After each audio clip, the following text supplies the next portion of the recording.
Kejadian ini terjadi di tahun 2011. Ada satu pasangan suami istri yang udah nikah kurang lebih tuh 10 tahun. Suaminya kita sebut aja Yanto dan istrinya Asti.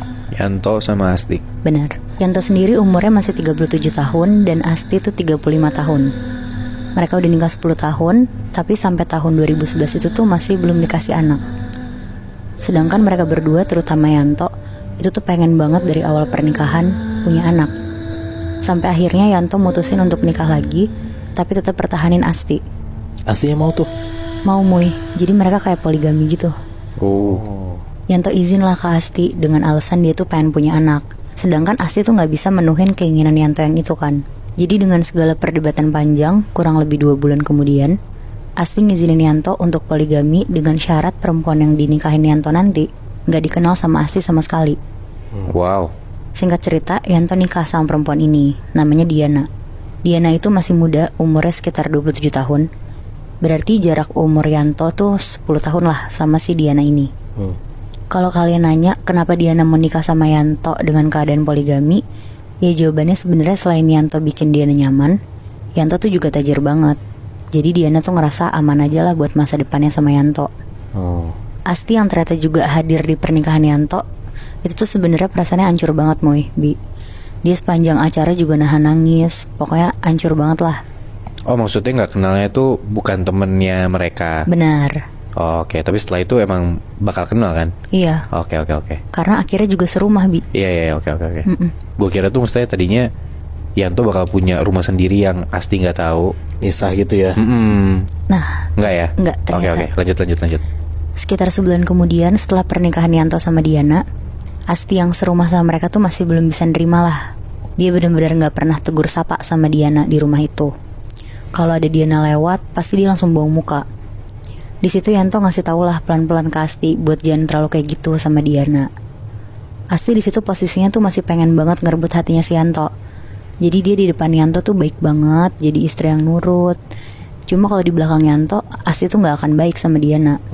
Sampai kira-kira pernikahan mereka berdua udah sampai 1 tahun, si Yanto sama Diana, Asti tuh udah makin gak kuat karena selalu ngalah di pernikahan ini.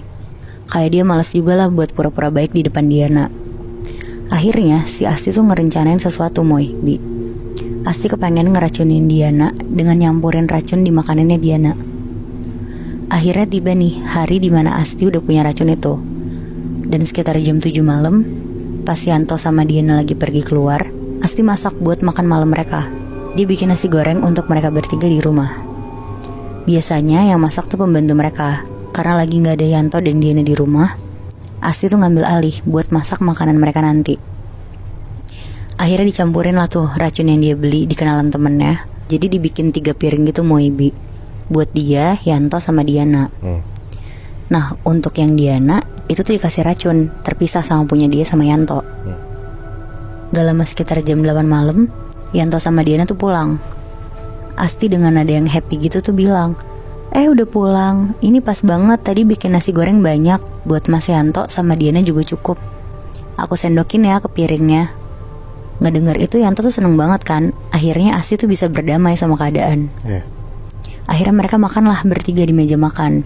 Sambil ngobrol-ngobrol, Asti juga basa-basi lah mereka habis dari mana. Mereka jawab karena pas banget di hari itu tuh lagi harinya Yanto sama Diana. Jadi mereka abis dari mall berdua terus nonton bioskop. Kayak bener-bener mereka abis quality time lah. Oh mereka NF setahun gitu? Enggak Bi, mereka gak lagi NF. Tapi emang dibagi-bagi per hari gitu loh. Jadi kayak misalnya hari ini tuh harinya Yanto sama Diana, besok Yanto sama Asti. Jadi kayak selang-seling gitu. Oh bagi-bagi jatah gitu ya. Benar, biar adil. Terus akhirnya mereka bertiga makan lah sambil ngobrol-ngobrol.